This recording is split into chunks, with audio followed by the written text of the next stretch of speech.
Chem Bio classes. This is our second lecture of NMR. In last lecture of NMR, what we have discussed about the two conditions, the first two conditions to show spectra, or the today we will start with the third one condition, that is the population ratio. What is population ratio? In here we will discuss about that the radio frequency is required to transit or to resonate a molecule from level E alpha to E beta or to its excited state, and the energy difference between the two states is equals to del E, that is equals to gamma h cut B. That what we have discussed in our first lecture of spectroscopy. So intensity of signal directly proportional to absorption rate. That means जितनी ज़्यादा intensity होगी radio frequency की, उतना ही ज़्यादा molecule absorb करेंगे उसको और उतना ही ज़्यादा एब्जॉर्प्शन रेट होगा, ठीक है। और जितने ही ज़्यादा नंबर ऑफ़ मॉलिक्यूल्स होते हैं अगर ई अल्फ़ा स्टेट और ई बीटा स्टेट पे, उतना ही ज़्यादा एब्जॉर्प्शन रेट, उतना ही ज़्यादा इंटेंसिटी होगी सिग्नल की, ठीक है। और अगर मैं कहूँ N alpha that is the population at the alpha and in N beta is the population at the beta state. So क्या कहूँगी कि अल्फ़ा स्टेट पर जो नंबर ऑफ़ मॉलिक्यूल्स हैं, नंबर ऑफ़ एटम्स हैं, अगर वो ज़्यादा होंगे तो उतना ही ज़्यादा एब्जॉर्प्शन होगा और उतना ही अच्छा सिग्नल आएगा। एब्जॉर्प्शन मोर। सो पॉपुलेशन रेशो है क्या? पॉपुलेशन रेशो के अंदर आप क्या पढ़ोगे कि कितनी फ्रीक्वेंसी, रेडियो फ्रीक्वेंसी की इंटेंसिटी चाहिए, ठीक है, कि ए मॉलिक्यूल को ए स्टार पे जाने के लिए तो वो कितनी चाहिए होती है। जो हमने पढ़ा कि radio frequency is equals to precessional frequency. Precessional frequency के इक्वल हमें रेडियो फ्रीक्वेंसी चाहिए, और ए से ए स्टार पे जाने के लिए जो डेल ई जो है वो क्या है, E beta minus E alpha, दोनों ही स्टेट्स की एनर्जी का difference, that is equals to gamma H cut B. और गामा एच कट बी कैसे आया वो हमने लास्ट लेक्चर में किया था, ठीक है। तो यहाँ से हम क्या बता सकते हैं कि जो E है, जो हमारा डेल्टा E, वो डायरेक्टली प्रोपोर्शनल क्या है, बीटा बी के। बी क्या है, मैग्नेटिक फील्ड। और क्या कहूँगी इंटेंसिटी ऑफ सिग्नल कि कितनी क्या इंटेंसिटी का सिग्नल आ रहा है, ठीक है। तो वो उससे क्या होगा, जितना ज़्यादा इंटेंसिटी होगी उतना ही ज़्यादा हमें अब्जॉर्प्शन मिलेगा, और अगर जितने ज़्यादा मॉलिक्यूल्स होंगे स्टेट्स में उतने ही ज़्यादा एब्जॉर्प्शन कर पाएंगे, ठीक है, और उतना ही अच्छा हमें स्पेक्ट्रा मिलेगा।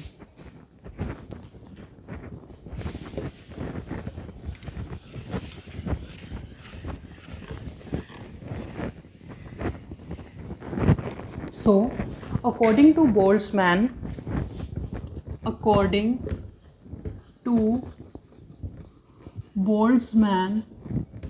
n alpha upon n beta is equals to E minus del E upon k b t. And we know n alpha upon n beta is equals to E minus gamma h cut b is upon kb t, where h cut b, where kbt is greater than h cut b. So in case of e exponential raised to the power minus x is equals to 1 upon 1 minus x. So what we can say that n alpha upon n beta is equals to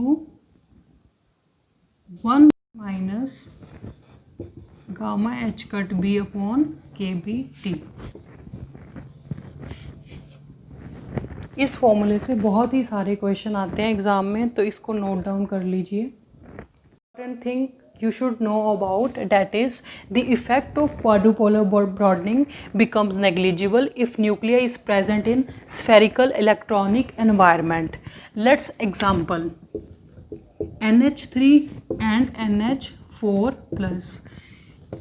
Effect of quadrupolar broadening becomes negligible, कि अगर nuclei का environment जो होगा spherical होगा तो क्वाड्रुपोलर broadening क्या हो जाएगी, हमारी निग्लिजिबल हो जाएगी और हमें शार्प स्पेक्ट्रा मिल जाएगा। ये बात अभी मैंने आपको बताई है। तो अगर मैं उस चीज़ को ध्यान में रखूँ तो और इनकी शेप देखूँ NH3 और इसकी तो पिरामिडल है। अगर मैं इसकी बात करूँ तो इसकी शेप जो होगी वो स्फेरिकल है।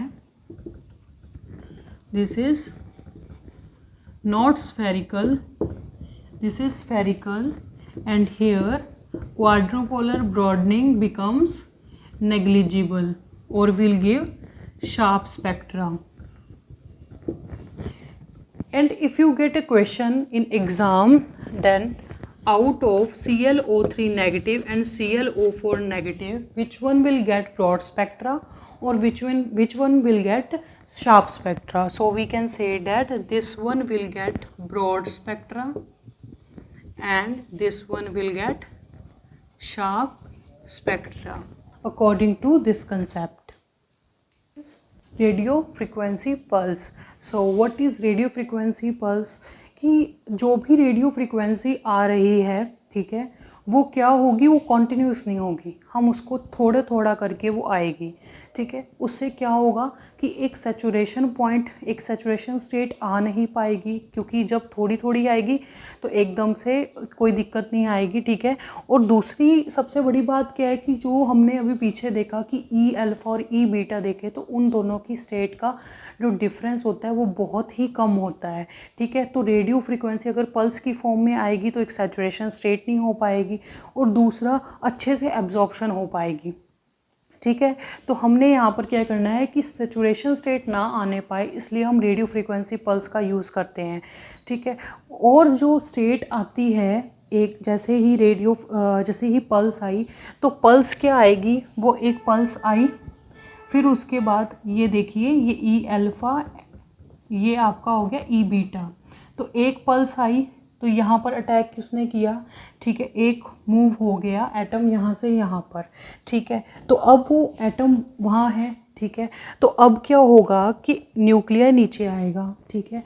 न्यूक्लियर नीचे आएगा तो उसको एक टाइम चाहिए, ठीक है। टाइम चाहिए किस चीज़ में, कि न्यूक्लियर यहाँ पर उसकी अगर ये स्पिन थी, ठीक है, -½ स्पिन थी, तो वो नीचे जब आएगा रिलैक्स होके तो यहाँ पर उसकी स्पिन चेंज होगी, तो उसको टाइम चाहिए। तो क्या होता है कि जब पल्स थोड़े थोड़े गैप के बाद आती है तो एक रिलैक्सेशन पीरियड मिल जाता है न्यूक्लियाई को, ताकि वो अपनी एक स्टेट में आ सके, ठीक है।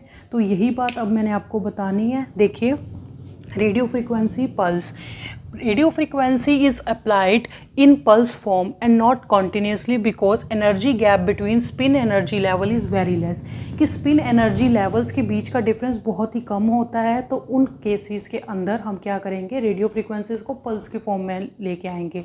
पल्स के फॉर्म में आएंगी तो हमारे पास कोई सैचुरेशन स्टेट ही नहीं बन पाएगी, ठीक है। और उसके बाद according to Boltzmann equation the population difference will be always in the range of ppm। तो हम उसको ppm में शो करेंगे, पार्ट्स पर मिलियन। और क्या कहूँगी, during pulse time the transition of nuclei will occur resulting in nuclei signal and during pulse interval relaxation of nuclear spin will take place to recreate the population difference. कि जो transition होती है, ठीक है, तो उससे क्या होता है, NMR का सिग्नल आता है। जब यहाँ से मॉलिक्यूल यहाँ जाएगा तो एक NMR का सिग्नल अचीव होगा, ठीक है।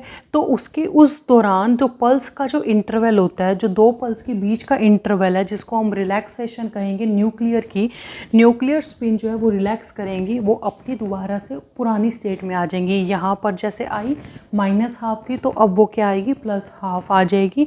तो इससे क्या होगा, एक पॉपुलेशन डिफरेंस जो है वो मेंटेन रहता है, दोबारा से बन जाता है, ठीक है। तो ये था हमारा रेडियो फ्रिक्वेंसी ऑफ पल्स। तो अभी मैं आपको बताती हूँ कि गामा की क्या क्या वैल्यूज़ होती हैं 1H के केस में, 13C के केस में, फ्लोरीन 19 के केस में एंड 31 फॉस्फोरस के केस में। तो देखिए क्या है न्यूक्लियाई, कौन सा न्यूक्लियाई होगा NMR के अंदर। अगर हम 1H NMR पढ़ रहे हैं तो उस केस में गामा की वैल्यू रेडियन पर सेकंड पर टेस्ला में ये होगी एंड मेगाहर्ट्ज पर टेस्ला में ये वैल्यूज़ होंगी, ठीक है। 1H proton, fluorine, phosphorus and carbon. यहाँ पर मैंने ऐसा क्यों लिखा है कि पहले मैंने कार्बन क्यों नहीं लिखा, क्योंकि हम मोस्टली क्या करते हैं कि जब हम प्रोटॉन के NMR पढ़ते हैं उसके बाद हम कार्बन पे आते हैं, ठीक है, फिर आगे हम बढ़ते चले जाते हैं। तो अब मैंने यहाँ पर थोड़ा रिवर्स क्यों कर दिया, मैंने इसलिए किया ताकि आप लोगों को दिक्कत ना हो, क्योंकि गामा की जो रेंज की वैल्यू है वो सबसे ज़्यादा किसकी है, 1H की है, उससे कम किसकी आती है, फ्लोरीन की, उससे कम किसकी आती है, फॉस्फोरस की, और उसके कम किसकी आती है, कार्बन की। सो इससे आपको याद रहेगा कि ये देखिए कि सबसे ज़्यादा वैल्यू किसकी है, प्रोटॉन की, दोनों वैल्यूज़ देखिए, दोनों सबसे ज़्यादा है, उसके बाद फ्लोरीन का केस आ रहा है, फिर फॉस्फोरस और फिर कार्बन का केस आ रहा है। तो इसलिए मैंने इसको इस ऑर्डर में लिखा, तो आप भी प्लीज़ इसे नोट कर लीजिए।